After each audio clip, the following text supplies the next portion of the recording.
सदन के तरफ से आपको बहुत बहुत जन्मदिन का बधाई, शुभकामना। सुनिए इत्मीनान से, पहला भाषण है, नया नया जीत कर आए। शुरू कीजिए।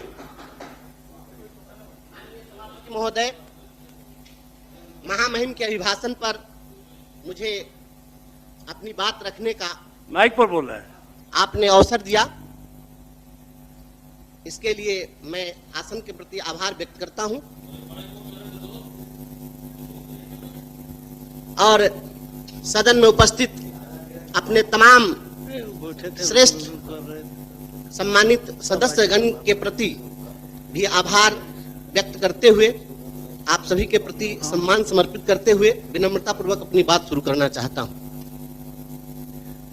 मैं तो आज पहली बार बोल रहा हूं और नया नया निर्वाचित होकर आया हूं। यहाँ हमारे सत्ता पक्ष और विपक्ष के हमारे सम्मानित नेतागण बैठे हैं, सभी सदस्यगण अपनी अपनी बात रख रहे हैं। तब मुझे दुष्यंत की पंक्तियां याद आती है जिसमें उन्होंने कहा कि रहनुमाओं की अदाओं पर फिदा है दुनिया, इस बहकती हुई दुनिया को संभालो यारो। और तब मैं यह कहना चाहता हूं, यहाँ जब बातें आई, अभी तो भगवान बाबू चले गए, उन्होंने जब शुरू किया था तो अपेक्षा यह थी कि महामहिम के अभिभाषण के बाद इस पर जब चर्चा हो तो हर सत्ता पक्ष के लोग यही चाहेंगे कि जो अभिभाषण हुआ उसका स्वागत हो, उसका समर्थन हो। हमारी भी इच्छा होती है कि मैं भी सुशासन की सरकार के जो कार्य हैं, इन कार्यों की सराहना करूं और सराहना करते हुए मैं भी सुशासन का जयकारा लगा दूं। लेकिन सभापति महोदय, मैं यह कहना चाहता हूं, दो पंक्तियां समर्पित करता हूं।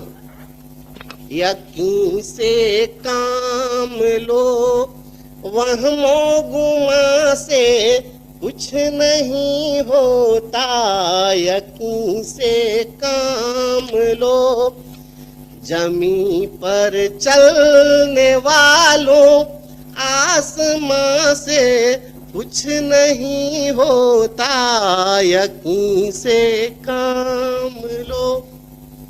महोदय, महामहिम के अभिभाषण में जितनी बातें आई है, अगर हमारी राज्य सरकार इंफ्रास्ट्रक्चर के क्षेत्र में अगर काम कर रही है, इसे कोई भी नकार नहीं सकता है। लेकिन जब मैं देखता हूं कि जब नई बिल्डिंग बन रही होती है और नई बनती हुई इमारतों की दीवारों में अगर दरार है, तो फिर मैं कैसे कह दूं यह सुशासन की सरकार है। जब शिक्षकों की यहाँ पर बात आती है, हमारे माननीय संजय बाबू, हमारे सभी श्रेष्ठ माननीय सदस्यगण जब बोल रहे थे शिक्षकों की समस्याओं पर, बात आती है नियोजित शिक्षकों की। हमारे सत्तारूढ़ दल में आज भारतीय जनता पार्टी के लोग शामिल हैं, यहाँ बैठे हैं। यही लोग नियोजित शिक्षकों के लिए धरना प्रदर्शन कर रहे थे और इनके ऊपर बर्बरता पूर्वक लाठियां चली थी, और लाठियां चली और शिक्षकों के ऊपर भी कार्रवाई हुई, दंडात्मक कार्रवाई हुई।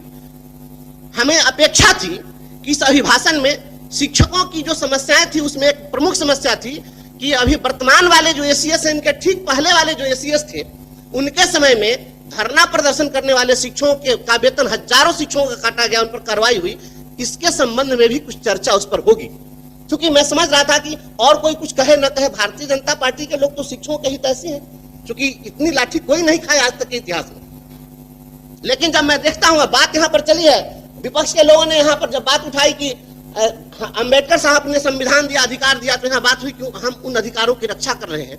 तो धरना प्रदर्शन तो संवैधानिक अधिकार था महोदय, और शिक्षकों ने जब धरना प्रदर्शन किया तो उसके ऊपर जब प्रहार हुआ, तब मुझे लगता है कि सुशासन की सरकार है और संवैधानिक अधिकारों पर हो रहा प्रहार है, तो मैं कैसे कह दूं सुशासन की सरकार।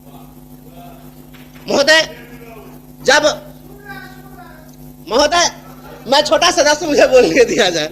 महोदय, जो यहाँ बात प्रोन्नति की आई है, सबसे पहले 2003 में जब उस समय में राष्ट्रीय जनता दल की सरकार थी और तब शिक्षा मित्रों की बहाली शुरू हुई थी, और उसी शिक्षा मित्र की बहाली से मैं आया और वही लड़ाई लड़ते लड़ते जब हमारी सेवा समाप्त कर दी गई, तो मैं आपके सामने आज बोल रहा हूं। जब शिक्षा मित्रों की बहाली हुई 2003 में, आज जोड़ लीजिए कितना साल हो गया, 22 साल, और 22 साल से एक अदद प्रोन्नति नहीं मिली।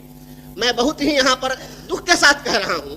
इसके लिए हाईकोर्ट में हम लोगों ने लड़ाई लड़ी कि इनको प्रमोशन दिया जाए, और हाईकोर्ट ने पक्ष में फैसला दिया। डिपार्टमेंट ने जाकर और पक्ष में कहा कि हम इनको प्रमोशन देंगे, नहीं दिया समय सीमा के अंदर, फिर हम कंटेम्प्ट में गए। कंटेम्प्ट में जाकर कहा 2019 में प्राइमरी डायरेक्टर वहां पर उपस्थित हुए और तब वहां पर उन्होंने कहा कि हम 3-3.5 महीने में दे देंगे।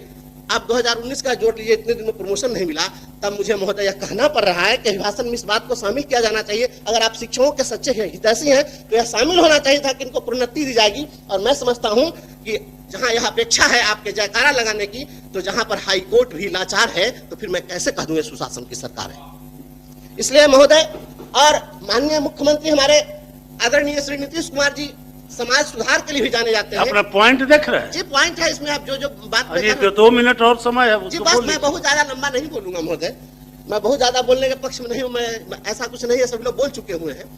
लेकिन महोदय, हमें अपेक्षा थी, एक बहुत बड़ी समस्या है और आप सभी लोगों से मैं चाहूंगा कि इस बात का समर्थन होना चाहिए कि अपने समाज में अभी बहुअर्थी गाने बजाए जाते हैं। बहुत सारी सामाजिक कुरीतियों के खिलाफ माननीय मुख्यमंत्री जी ने काम किया है और अभी उन गानों के चलते, बहुअर्थी गानों के चलते गांव घर में झगड़ा होता है, दंगा होता है, मारपीट होती है और वहां पर हर्ष फायरिंग होती है। इस पर भी हमें अपेक्षा थी कि इस पर भी, इसको प्रतिबंधित करने के लिए कहीं ना कहीं कोई चर्चा इस पर होनी चाहिए थी। जब यहाँ पर बात आई है, रोजगार की बात आई है, यहाँ पर बहन शशि जी बोल रही है, बार बार इन सभी लोगों का सवाल आ रहा है रोजी रोजगार की। इस देश के अंदर में एक योजना है, रोजगार गारंटी योजना, और रोजगार गारंटी योजना के तहत एक इलिटरेट, अंगूठा छाप, अकुशल अगर कोई मजदूर श्रमिक है, उसके भी रोजगार के गारंटी की बात होती है। माननीय मुख्यमंत्री जी रोजगार की दिशा में बहुत काम कर रहे हैं। तो इस देश के अंदर में अगर अकुशल, अंगूठा छाप, अशिक्षित लोगों के लिए रोजगार के गारंटी की बात होती है, तो स्नातक जो पास है उनके स्नातकों के रोजगार की गारंटी की बात क्यों नहीं होती है? इससे तो अच्छा है कि स्नातक न करके अगर अंगूठा छाप रहते तो उनको रोजगार मिल जाता। तो हमें अपेक्षा थी कि सभी स्नातकों के रोजगार की गारंटी सुनिश्चित करने की बात इसमें होनी चाहिए थी।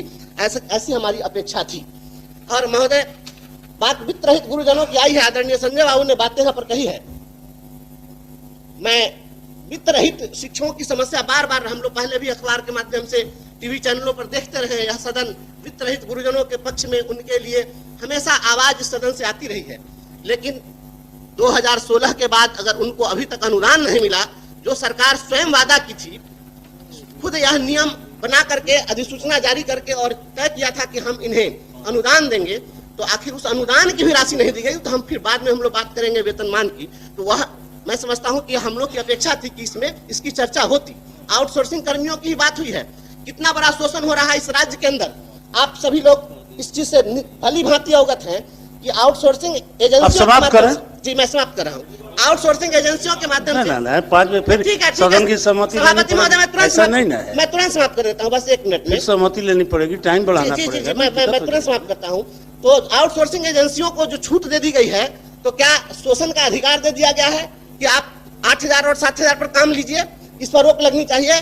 और मैं इस शब्द के साथ बात समाप्त करता हूं कि जब तक रोटी के प्रश्नों पर धरा रहेगा भारी पत्थर, बातें नहीं बनाना तुम मेरी गली में खुशी खोजने कभी अगर जो आना। इसको भी जोड़वाना चाहते हैं, इसको भी। धन्यवाद।